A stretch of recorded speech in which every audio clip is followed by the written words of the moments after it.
Bonjour à toutes et à tous. Écoutez, je suis très heureuse d'ouvrir cette journée à Amiens. En cette journée, effectivement, qui est la journée internationale de l'autisme, le CRA de Picardie est un CRA ancien, puisqu'on ne va pas fêter ses 10 ans cette année, on les fêtera l'an prochain, puisqu'il a ouvert en 2007. Mais effectivement, les centres régionaux pour l'autisme sont, je crois, aujourd'hui un élément majeur dans l'évolution des prises en charge. Et je pense qu'à Amiens, on n'a pas à rougir, loin de là, de ce qui a été fait pour la prise en charge de cette maladie qui, quand elle concerne une famille, nous le savons, affecte gravement la vie de cette famille. Et votre présence nombreuse aujourd'hui montre combien autour de cette problématique-là, les gens sont rassemblés et souhaitent voir la connaissance évoluer. Alors, je suis très heureuse de vous accueillir, d'accueillir à la fois des professionnels, mais aussi des familles, des personnels de nos centres de prise en charge, et ainsi que quelques étudiants qui se sont joints à nous malgré ce début de vacances scolaires. Je crois que nous avons, autour de cette journée qui va être riche, des occasions d'échange extrêmement importantes. Les choses évoluent dans la prise en charge de l'autisme de manière extrêmement rapide ces dernières années. Et je crois donc effectivement c'est un moment privilégié, que ce moment dans lequel se rencontrent les professionnels et les familles, même si je sais que dans la prise en charge de l'autisme, cette rencontre des professionnels et des familles fait partie du quotidien et que c'est grâce à ce quotidien que nous pouvons progresser tous ensemble. Alors je vous souhaite des échanges encore plus riches et plus abondants que ce que vous pouvez avoir tout au long de l'année, mais je souhaite surtout que ces échanges aujourd'hui se poursuivent par des échanges aussi intenses tous les jours que l'année fait et qu'il n'y ait pas qu'une journée internationale de l'autisme, mais que tous les jours ce soit notre préoccupation. Bonne journée à vous.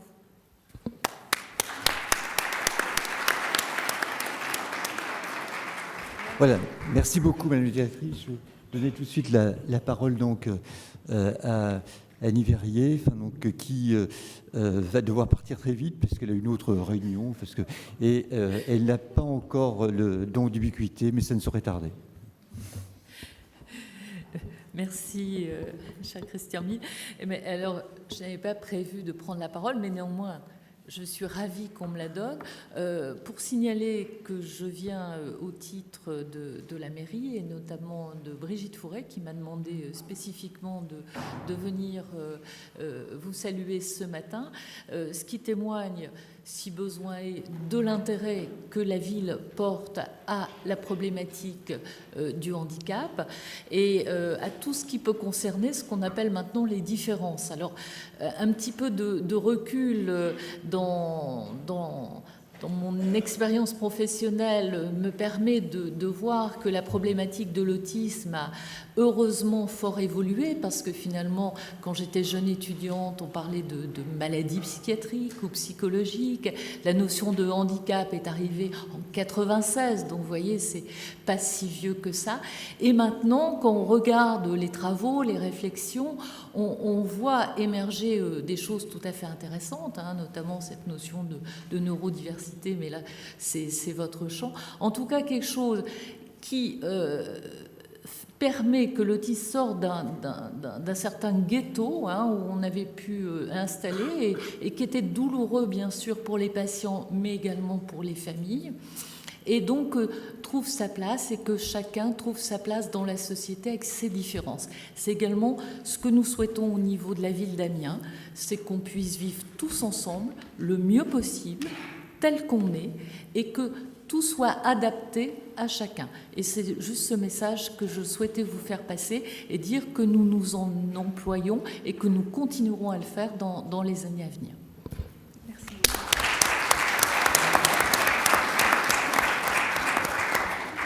Merci. Bon, on peut te libérer, vite. Merci beaucoup, Madame la directrice.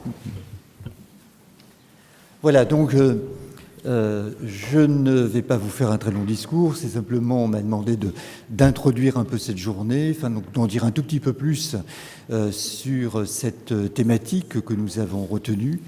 On a chaque année fait une journée porte ouverte, enfin, donc, et, sur des thématiques assez diverses. Et donc c'est la première fois qu'on a organisé une manifestation un peu plus ambitieuse qui permettent effectivement donc aux parents et aux professionnels, enfin, et à tous ceux qui œuvrent dans ce champ, de se rencontrer, de croiser leur expérience, et en particulier autour de la question des nouvelles technologies. Alors pourquoi les nouvelles technologies? Eh bien, il suffit de croiser donc un enfant autiste qui vient consulter, qui est dans la salle d'attente, même si on ne fait pas attendre trop longtemps les enfants autistes.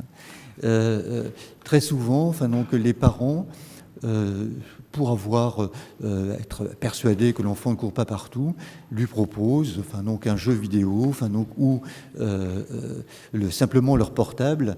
Et force est de constater que la plupart des enfants ont une sorte de capacité extraordinaire à pouvoir surfer enfin, donc, sur n'importe quel appareil électronique pour trouver exactement l'application qui leur convient. C'est-à-dire qu'un certain nombre d'enfants, pourtant sans langage, qui paraissent très démunis, enfin, donc, étrangers enfin, donc, au monde extérieur, montrent une dextérité extraordinaire enfin, donc, quand il s'agit là de trouver les bonnes séquences pour arriver à leur dessin animé ou arriver à l'animation qui les intéresse. Donc ça, c'est quand même assez extraordinaire parce que ça, on voit comment cet enfant qui paraissait très démuni, enfin, qu'on pourrait considérer presque un peu comme déficitaire par rapport aux autres, compte tenu qu'il n'a pas les mêmes compétences dans différents domaines, là, cette fois, même s'il ne s'agit pas d'un autiste de haut niveau ou d'un Asperger, va montrer une compétence qui va un peu rassurer donc, son entourage sur ses capacités. C'est-à-dire que là, il y a une sorte de changement de braquet autour de ça, c'est-à-dire qu'on va pouvoir suivre cet enfant dans cette compétence qu'il nous montre. Et d'ailleurs, pour travailler avec les enfants, adolescents sur ce registre, on a probablement intérêt à repérer quelles sont leurs compétences et comment on peut exploiter les compétences qu'ils nous montrent. Donc d'où l'idée de voir comment on pouvait tirer parti donc, de ce type de compétences. Comment, alors parce qu'il s'agit bien sûr de ne pas faire en sorte que l'enfant puisse se centrer sur des jeux vidéo en particulier, enfin donc, qui puissent devenir répétitifs et que ça ne puisse aggraver son isolement. L'objectif donc, qu'on va essayer de travailler aujourd'hui, c'est de savoir comment ces compétences peuvent être mises au service de la communication et de la relation, hein, et non pas pour aggraver l'isolement des enfants sur ce registre.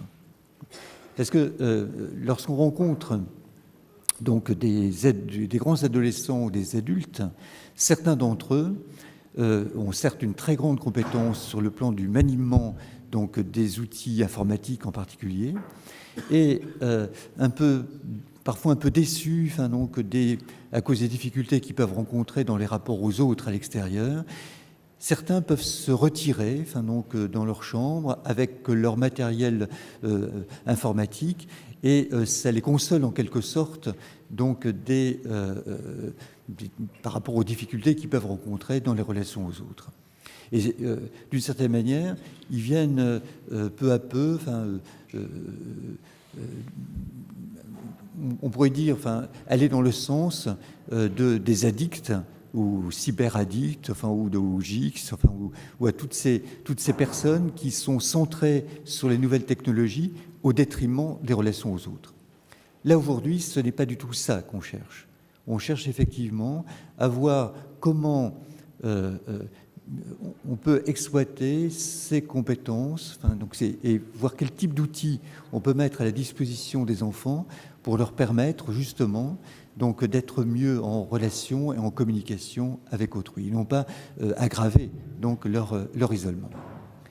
Alors, il y a beaucoup de professionnels qui, chacun dans leur coin, ont essayé donc, de bricoler des outils, de les utiliser.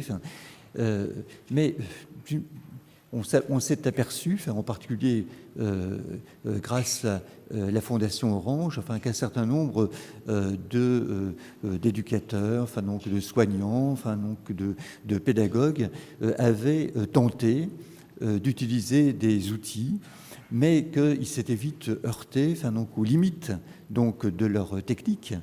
Et c'est pour ça que ça semblait vraiment très important de pouvoir fédérer toutes ces bonnes volontés pour faire en sorte qu'on puisse croiser les compétences des uns et des autres.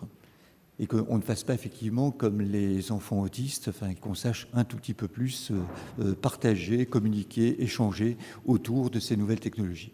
Et donc ça, c'est le but de cette journée.